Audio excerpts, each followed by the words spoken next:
Hello student, स्वागत है आपका हमारे YouTube channel my target by Maurya sir पे। तो आज इस वीडियो लेक्चर में हम लोग देखेंगे सारणिक, जिसे हम लोग डिटर्मिनेंट कहते हैं, और ये अध्याय 4 है। एनसीईआरटी का क्वेश्चन चलेगा। तो दोस्तों 4.5 में क्वेश्चन संख्या हमने 1 से 4 तक कंप्लीट कर लिया था। आज के इस वीडियो लेक्चर में हम लोग क्वेश्चन नंबर 5 से देखेंगे। और चलिए, जैसा कि हमारा दिया हुआ है 4.5 में जो स्टेटमेंट दिया हुआ है उसे पढ़ लेते हैं। हाँ, तो ये देखिए, दिया हुआ है कि प्रश्न 5 से 11 में दिए गए प्रत्येक अव्यूहों के व्युत्क्रम जिनका अस्तित्व हो ज्ञात कीजिए। तो यहाँ पे दिया हुआ है प्रश्न संख्या 5 से 11 तक, और इसमें प्रत्येक का हम लोगों को जो दिया गया अव्यूह है इसका व्युत्क्रम। तो हमने जैसा कि अव्यूह वाले चैप्टर में हमने व्युत्क्रम के बारे में पढ़ा था, जो कि प्रारंभिक संक्रिया लगा के और उसका व्युत्क्रम ज्ञात किया जाता था। और आज के इस वीडियो लेक्चर में हम लोग देखेंगे कि डिटर्मिनेंट रूप से कैसे निकाला जाता है। ठीक, तो आइए इस प्रश्न को लिख लेते हैं कॉपी पे और इसका डिस्कस किया जाए। हाँ, तो ये हमारा प्रश्न संख्या 5 है, हमारा 2 - 2 4 3। और इस अवयव का हम लोगों को व्युत्क्रम ज्ञात करना है। तो सबसे पहले मेरा काम होगा कि इसका अस्तित्व का जांच करना। ठीक, कि इसका अस्तित्व है कि नहीं। तो अस्तित्व का जांच कैसे किया जाएगा। तो व्युत्क्रम अवयव के बारे में हमने बताया था कि यदि डिटर्मिनेंट का वैल्यू निकाला जाए, डिटर्मिनेंट ऑफ ए का वैल्यू, और वो बराबर नहीं होना चाहिए 0 के। यदि determinant of A is equal to not 0 होगा, तभी इसका जो दिया गया अवयव है इसका व्युत्क्रम पॉसिबल है, वरना नहीं होगा। तो सबसे पहले हम लोग क्या करेंगे, इसका हम लोग डिटर्मिनेंट निकालेंगे। तो डिटर्मिनेंट कैसे निकलता है, तो तिर्यक मल्टीप्लाई करते हैं, यानी इस 2 का गुणा 3 में करेंगे तो 2 तिया 6, फिर माइनस का सिंबल लगाते हैं, फिर 4 का इस -2 में करेंगे तो 4 दूना 8, और यहाँ पे माइनस है, यहाँ पे प्लस है, तो प्लस माइनस माइनस हो जाएगा।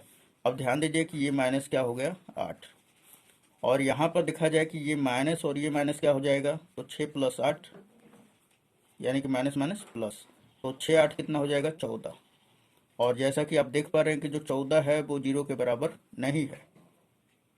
तो हम क्या कह देंगे कि इस अवयव ए का जो है हम लोग व्युत्क्रम ज्ञात कर सकते हैं। तो चलिए हम लोग अब इसका, तो यहाँ पे अब हम जान गए कि इसका अस्तित्व है। तो सबसे पहले हमारा काम होगा, तो यहाँ पर ए इन्वर्स ज्ञात करने के लिए, यानी कि ए इन्वर्स का मतलब होता है ए का जो होता है ये व्युत्क्रम कहलाता है, ए अवयव का। तो सबसे पहले ए इन्वर्स ज्ञात करने के लिए क्या चाहिए हमें, तो सूत्र होता है 1 में determinant of A into adjoint of A. Adjoint क्या है, तो ये आपका कहलाता है ए का सहखंडज, जिसे हम लोग इंग्लिश में एडजॉइंट कहते हैं, और इसे हम लोग एडजॉइंट ऑफ ए से प्रदर्शित करते हैं, ADJ कैपिटल ए। ठीक, तो इतना आपको समझ में आ रहा होगा। तो सबसे पहले हमारा काम होगा एडजॉइंट ऑफ ए ज्ञात करना, यानी कि ए का सहखंडज। तो चलिए हम लोग ज्ञात करते हैं। तो एडजॉइंट ऑफ ए किस प्रकार का होता है, तो इसके बारे में देखेंगे। तो सबसे पहले मेरा ये काम होगा कि इस अवयव को हम लोग मान लेंगे। तो माना हमने ए, माना ए बराबर जो ये दिया गया अवयव है ये वाला है। उसके बाद अब हमारा काम होगा क्या, कि इस अवयव के प्रत्येक अवयव का नामकरण करेंगे। क्योंकि सबसे पहले तो इसका सहखंड ज्ञात करना है, तो सबसे पहले इसको सहखंड में परिवर्तित करेंगे। तो सहखंड, ये वाला अवयव क्या कहलाएगा, A11 कहलाएगा। ये वाला क्या कहलाएगा, A12। सहखंड को आप कैपिटल ए से प्रदर्शित करते हैं, जैसा कि यहाँ पे दिया गया है। इसमें कुल 4 अवयव है, तो हम मान लेते हैं कि ये जो अवयव है A11 है, यहाँ पे A12 है, यहाँ पे A21, फिर यहाँ पर A22 है। अब ध्यान दीजिए कि हम लोगों को यही वाला सहखंड होता है। ठीक, ये वाला। अगर मैं बात करूं कि इसका सहखंड क्या होगा A11 का, तो आप बताओगे कि A22 होगा। लेकिन यहाँ पर माइनस या प्लस आ जाता है इसके सामने, इन सभी अवयवों के सामने। ठीक, तो कैसे आएगा, तो ध्यान में रखेंगे आपकी ये पहला पंक्ति और पहले स्तंभ का ये अवयव है। ठीक, तो ये 1 और 1 को जोड़ेंगे तो ये आएगा हमारा एक सम संख्या, यानी 2 आएगा। तो जब सम संख्या रहेगा तो इसका जो सहखंड निकालेंगे वहाँ पर प्लस लगा देंगे। यदि जैसे कि यहाँ पर 1 2 जब जोड़ा जाएगा तो 3 आएगा, और 3 क्या हमारा एक विषम संख्या है, इसलिए हम क्या करेंगे वहाँ पर माइनस लगा देंगे, यानी ऋण चिन्ह लग जाएगा। तो सबसे मेरा पहला काम होगा कि A11 का वैल्यू ज्ञात करना। तो चलिए A11 का वैल्यू हम लोग ज्ञात करते हैं। तो इसलिए हम लोग सहखंड का ए का सहखंड निकालेंगे। तो पहला हमारा जो इस दो का हम सहखंड निकालेंगे, तो इसका नामकरण हमने कर दिया A11। तो हमने लिखा A11। उसके बाद A11 का सहखंड क्या हो जाएगा, मैंने बताया था कि ये सामने वाला ही सहखंड हो जाता है, तिर्यक में देखेंगे, ठीक। तो ये वाला सहखंड हो जाएगा 3 हो जाएगा। अब यहाँ पे लिख दिया हमने 3, लेकिन ध्यान देना है यहाँ पर कि ये किस प्रकृति का रहेगा, प्लस रहेगा कि माइनस। तो ये 1 और 1 को जोड़ा जाएगा, ठीक। 1 1 को जोड़ा जाएगा तो ये एक सम संख्या दे रहा है। सम संख्या जानते हैं ना, जो 2 से पूरा पूरी कट जाए, ठीक। विषम संख्या उसे कहते हैं जो 2 से ना कटे, विभाज्य ना हो, उसे हम लोग विषम संख्या कहते हैं। सो यहाँ पर क्या आ जाएगा हमारा, A11 का वैल्यू 3 ही आएगा और यहाँ पे प्लस आएगा। तो प्लस दिखाइए चाहे मत दिखाइए, कोई प्रॉब्लम नहीं है। अब देखिए हम लोग क्या करेंगे, अब ये पहला वाला तो ज्ञात हो गया, अब दूसरा वाला ज्ञात करेंगे, यानी A12 का वैल्यू। तो A12 लिख दिया हमने, यानी कि इस -2 का सहखंड निकालेंगे। तो -2 का जब निकालना है तो ये जिस पंक्ति और जिस स्तंभ में, उन सभी अवयव को छोड़ दिया जाता है, यानी कि इसको भी छोड़ दिया जाता है और इसको भी। बचा क्या हमारा 4। अब हमने ले लिया 4, तो यहाँ पर तो प्लस है और यहाँ पे माइनस दिखाया जा रहा है, क्यों? तो यहाँ पर इसलिए दिखाया जा रहा है कि 1 यानी कि पहला पंक्ति और दूसरे स्तंभ का ये अवयव है, तो इसलिए अब इसके पंक्ति और स्तंभ के मतलब जिस नंबर पे है इन दोनों को जोड़ेंगे। तो 1 और +2 करेंगे, तो 1 + 2 जो है जोड़ने पे हमारा 3 आ जाएगा। और 3 क्या है हमारा, ओड नंबर, जिसे हम लोग विषम संख्या कहते हैं। तो जब मैंने अभी बताया कि जब विषम संख्या रहेगा तो यहाँ पे क्या आएगा, ऋण चिन्ह। चलिए यहाँ पे तो माइनस आ गया, -4। अब करते हैं हम लोग 4 का हम लोग सहखंड ज्ञात करेंगे, ठीक। तो 4 का सहखंड ज्ञात करने के लिए क्या करना पड़ेगा, तो इसको हम लोग सूचित करते हैं। तो इसको इससे नोटिस करेंगे, यानी कि A21 से। A21 बराबर क्या हो जाएगा हमारा, तो हमने लिख दिया यहाँ पे A21। अब यहाँ पर ध्यान दीजिए कि पहले तो यहाँ पर 2 और 1 को जोड़ेंगे तो 3 आएगा, और 3 एक हमारा ऑड नंबर है, यानी विषम संख्या है। तो यहाँ पे क्या आ जाएगा हमारा माइनस। तो ये माइनस कहाँ से आया, तो इन दोनों को जोड़ने से आया। अब ध्यान दीजिए कि हम 4 का सहखंड निकाल रहे हैं, तो 4 का सहखंड क्या होगा, -2। यहाँ पे -2 रख लेंगे, तो ये हमारा -2 हो गया। अब यहाँ पे ध्यान दीजिए कि माइनस और माइनस का दोनों का जब गुणा होगा तो ये क्या हो जाएगा हमारा, प्लस हो जाता है। तो यहाँ पे सिंपली केवल 2 लिख लेंगे। अब देखिए लास्टवा हमारा बच रहा है A22, यानी कि अब 3 का सहखंड निकालेंगे। तो 3 का सहखंड कैसे निकालेंगे, तो ये जिस पंक्ति और जिस स्तंभ में उसे छोड़ देंगे, यानी कि इसका तिर्यक वाला देखिए 2 हो जाएगा। तो यहाँ पे लिख लीजिए 2, और अब चिन्ह लगाने की पारी आई कि चिन्ह क्या लगाए, माइनस लगाए कि प्लस। तो 2 और 2 को जोड़ा जाएगा तो क्या हो जाएगा 4, और 4 एक हमारा इवन नंबर है, इसलिए यहाँ पे क्या आ जाएगा प्लस, यानी 2 आ जाएगा। चलिए ये तो हमारा सहखंड हो गया, तो इसको हम लोग इस फॉर्म में लिख लेंगे, ठीक। तो हमने इस तरह लिख लिया। लिखने के बाद हमारा जो एडजॉइंट निकाला जाता है, एडजॉइंट कैसे निकाला जाता है, तो इसका फॉर्मूला होता है हमारा एडजॉइंट ऑफ ए बराबर क्या होता है, सहखंड का परिवर्त निकाल दीजिए। सहखंड का परिवर्त निकाल दीजिए। देखिए ये जैसा है वैसा ही लिख दिया है। अब इसका हम लोग सहखंड निकालेंगे, यानी ट्रांसपोज। तो ट्रांसपोज जब निकालते हैं ना, तो फिर क्या होता है हमारा, जो पहला पंक्ति है वो पहले स्तंभ में बदल जाता है, जो दूसरा पंक्ति है वो दूसरे स्तंभ में बदल जाता है। तो चलिए हम लोग इसको देखते हैं। तो ये कुछ इस प्रकार हो जाएगा हमारा। तो ये हमने एडजॉइंट ऑफ ए लिख दिया, और इसका जो पहला पंक्ति है वो पहला स्तंभ, दूसरा पंक्ति दूसरा स्तंभ। तो सबसे पहले मेरा काम होगा कि अब इसको इस तरह, मतलब कि जो हमारा सहखंड मिला है ये, इसको इस रूप में लिख लेंगे। तो चलिए हमने लिख दिया है, इसको हम आपको दिखा रहे हैं। हाँ, तो यहाँ पर ध्यान में आप रखेंगे कि एडजॉइंट ऑफ ए बराबर क्या हो जाएगा, ये वाला आ जाएगा, ठीक। अब ये लिखने के बाद अब यहाँ पर हम लोग जो सहखंड निकाले हैं वो मान रख देंगे, बस हो जाएगा हमारा। तो ध्यान दीजिए कि A11 का मान क्या है, 3 है, तो यहाँ पे हमने रखा 3। फिर A12 का वैल्यू क्या है हमारा, तो A12 का वैल्यू -4 है, तो यहाँ पे -4। उसी प्रकार A21 का वैल्यू हमारा 2 हो जाएगा, A22 का वैल्यू हमारा 2, और यहाँ पे हमने रख दिया। अब इतना रखने के बाद अब देखिए कि ये तो अब चलिए एडजॉइंट ऑफ ए निकल गया हमारा, है ना। एडजॉइंट ऑफ ए निकल गया, तो अब ए इनवर्स निकालने के लिए क्या चाहिए, तो चलिए हम दिखाते हैं आपको। तो एडजॉइंट ऑफ ए तो निकल गया, अब क्या बाकी है हमारा, डिटर्मिनेंट ऑफ ए, यानी कि ए के सारणी का मान निकालिए। तो सबसे पहले मेरा काम होगा कि डिटर्मिनेंट ऑफ ए, तो हमने ये शुरू में ही आपको अभी बताया कि इसे डिटर्मिनेंट निकालने से ही पता चलता है कि इस अवयव ए का जो है व्युत्क्रम का अस्तित्व है कि नहीं है। तो हमने जैसा कि निकाला था फिर भी बता दे रहे हैं, ठीक। तो चलिए उसको भी देख लेते हैं। तो चूंकि हम डिटर्मिनेंट बराबर व्हाट, अब डिटर्मिनेंट का मान चाहिए, क्योंकि ए इनवर्स बराबर होता है एडजॉइंट ऑफ ए बटा में डिटर्मिनेंट ऑफ ए।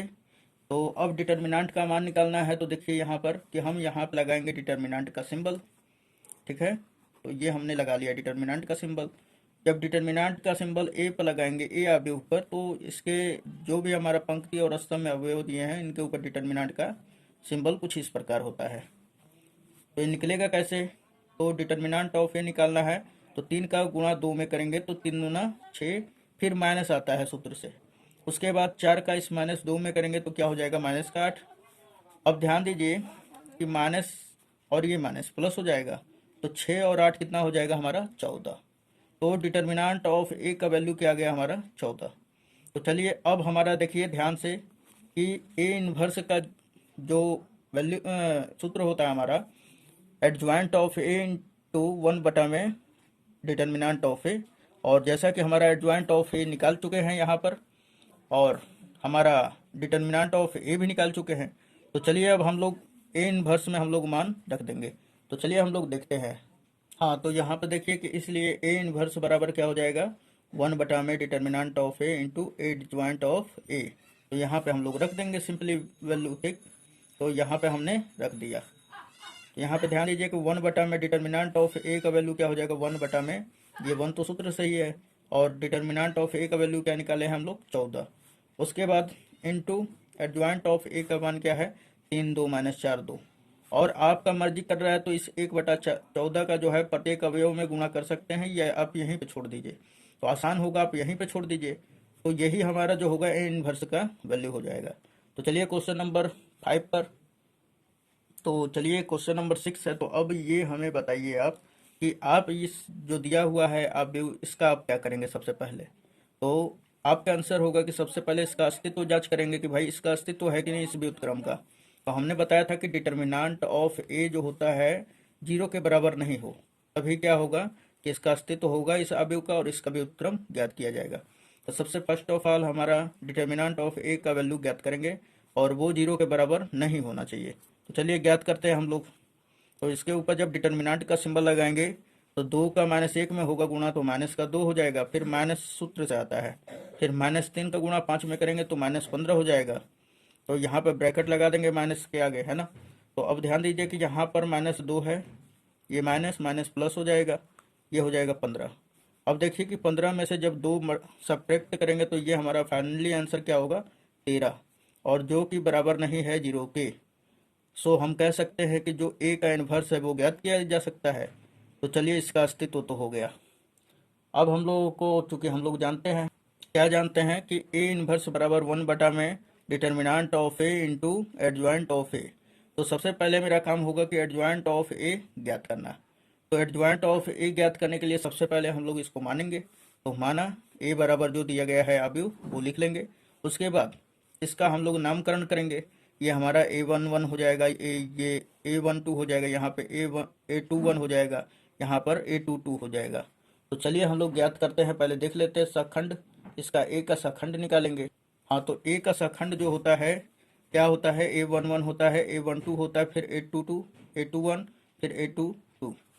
तो सबसे पहले मेरा काम होगा A11 का वैल्यू ज्ञात करना। तो A11 का वैल्यू कैसे ज्ञात होगा? तो हमने अभी बताया आपको कि A11 लिख लेंगे, इस पहले अवयव को यानी -1 को हम लोग सूचित कर देंगे A11 से। अब ध्यान दीजिए कि ये जिस पंक्ति और जिस स्तंभ में है उन सभी अवयवों को छोड़ देंगे, यानी इसको भी छोड़ देंगे और इसको भी। तो क्या आएगा हमारा? 2, यानी इसके तिर्यक में जो है वो लिख देंगे। यहाँ पे हमने 2 लिख लिया। अब बात उठता है कि यहाँ पे प्लस आएगा कि माइनस।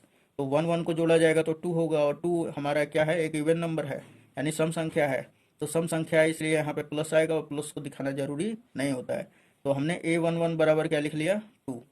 अब यहाँ पर ये क्या हमारा A12 है, तो A12 ध्यान दीजिएगा यहाँ पे क्या है हमारा? A12। तो A12 का हम लोग सखंड जब निकालेंगे इस अवयव का, तो ये यहाँ पे ये इसको छोड़ देंगे और इसको छोड़ देंगे, बचेगा -3। तो -3 हो जाएगा हमारा सखंड। अब बात होता है कि ये माइनस कहाँ से आया है, तो 1 2 को जब जोड़ा जाएगा तो ये हमारा एक 3, और 3 एक हमारा ऑड नंबर हो जाएगा, यानी कि विषम संख्या हो जाएगा। और यहीं विषम होता है तो माइनस सामने चला आता है। तो यहाँ पे ध्यान दीजिए कि ये माइनस और ये माइनस क्या हो जाएगा? प्लस। तो यहाँ पे हम लोग क्या लिख देंगे 3, यानी प्लस का 3। अब हम लोगों को ज्ञात करना है क्या कि अब हम लोगों को ज्ञात करना है A21 का वैल्यू। तो A21 का वैल्यू क्या हो जाएगा, तो ये -3 को ही तो A21 कहा जा रहा है। तो चलिए हम लिख दिए हमने A21। अब ध्यान दीजिए कि 2 और 1 को जब जोड़ा जाएगा तो 3 होगा। 3 एक हमारा ऑड नंबर है, इसलिए यहाँ पे माइनस आ जाएगा। अब -3 के सामने कौन सा है त्रियक में, तो 5 है, तो यही क्या हो जाएगा A21 बराबर -5, यानी A21 का सहखंड हमारा -5 हो जाएगा। अब ध्यान दीजिए कि अब हम लोगों को 2 का सहखंड ज्ञात करना है। तो 2 का नामकरण क्या है हमारा A22। अब A22 है, तो अब ध्यान दीजिए कि 2 और 2 को जोड़ेंगे तो 4 होगा, और 4 हमारा जो है एक सम संख्या है। सम है इसलिए यहाँ पे प्लस आ जाएगा। तो आप बोल रहे हो, सोच रहे होंगे कि -1 कहाँ से आया। तो आप ध्यान दीजिए कि ये जिस पंक्ति और जिस स्तंभ में है उन सभी अवयवों को छोड़ दिया जाता है। तो इसको छोड़ देंगे और इसको छोड़ देंगे, बचेगा हमारा -1, और -1 ही क्या हो जाएगा हमारा सहखंड हो जाएगा। तो ध्यान दीजिए यहाँ पे प्लस रहे, यहाँ पे माइनस रहे, मल्टीप्लाई करेंगे तो क्या आएगा माइनस। तो A22 बराबर क्या हो जाएगा -1। अब उसके बाद अब ए के सहखंड को इस रूप में सजा लिया जाता है। तो सबसे पहले मेरा फर्स्ट ऑफ ऑल तो सहखंड तो निकालना मेरा मेन फंडा तो है नहीं, हमको निकालना है एडजॉइंट ऑफ ए, यानी ए का सहखंडज। तो सहखंडज कैसे निकाला जाता है, तो ये जो सहखंड है इसका हम लोग परिवर्तन निकाल देते हैं। तो जो पहला पंक्ति होता है वो किस में बदल जाता है, पहले स्तंभ में बदल जाता है। तो देखिए यहाँ पे ये पहला पंक्ति है, तो ये पहले स्तंभ में बदल गया परिवर्तन करने के पश्चात। फिर दूसरा जो पंक्ति है वो दूसरे स्तंभ में बदल गया। तो यानी कि हमारा जो एडजॉइंट ऑफ ए क्या आ गया हमारा A11, A12, फिर A21, फिर A22। तो चलिए हम इसमें अब वैल्यू रख लेते हैं। हाँ, तो आप ध्यान दीजिएगा दोस्तों कि हमने एडजॉइंट ऑफ ए जो है ये वाला यहाँ पे लिख दिया है। अब उसके बाद A11, A21 और A12 और A22 का वैल्यू यहाँ पे हमने रख दिया है। तो ये हमारा एडजॉइंट ऑफ ए निकल के आ जाएगा। अब ध्यान दीजिए कि चूंकि हमें चाहिए क्या, तो हमें तो इन्वर्स ए इन्वर्स बराबर चाहता है 1 में determinant of A into adjoint of A. तो हमने एडजॉइंट ऑफ ए तो ज्ञात कर लिया। अब डिटर्मिनेंट ऑफ ए का भी वैल्यू हम शुरू में ही ज्ञात कर चुके थे, जिससे कि हम लोग अस्तित्व का जांच किए, है ना। तो सबसे पहले हम लोग अब अच्छी तरह से डिटर्मिनेंट ऑफ ए का वैल्यू निकाल लेंगे। तो यहाँ पर ध्यान दीजिए कि यहाँ पे अब लिख लेंगे कि चूंकि अब हमें determinant of A is equal to what, यानी कि डिटर्मिनेंट ऑफ ए का वैल्यू ज्ञात करना है। तो सबसे पहले ए का हमारा ये दिया है, हमने माना है। तो चलिए अब इसका डिटर्मिनेंट निकाल लेते हैं। तो ये इस प्रकार है, जो कि हमने निकाल दिया था, 13 आया था हमारा डिटर्मिनेंट का मान, है ना। अब ध्यान दीजिएगा कि ए इन्वर्स बराबर क्या होता है 1 में determinant of A into adjoint of A. तो 1 में डिटर्मिनेंट ऑफ ए का वैल्यू क्या है हमारा डिटर्मिनेंट ऑफ ए का 13। तो हम यहाँ पे रख लेंगे 1/13। उसके बाद एडजॉइंट ऑफ ए का हम जो अवयव हमारा प्राप्त हुआ है वो लिख देंगे, और यही क्या हो जाएगा हमारा ए इन्वर्स। तो आपका मर्जी कर रहा है तो 1/13 का प्रत्येक अवयव में गुणा भी कर सकते हैं, या वरना इस तरह भी छोड़ सकते हैं, कोई दिक्कत नहीं है। तो इस वीडियो लेक्चर में बस प्रश्न संख्या 6 ही तक हम रख रहे हैं, और आगे के वीडियो लेक्चर में हम देखेंगे आगे वाला वीडियो। तो उम्मीद है ये आपको समझ में आया होगा। सो धन्यवाद, और अपने दोस्तों में ज़्यादा से ज़्यादा शेयर कीजिए।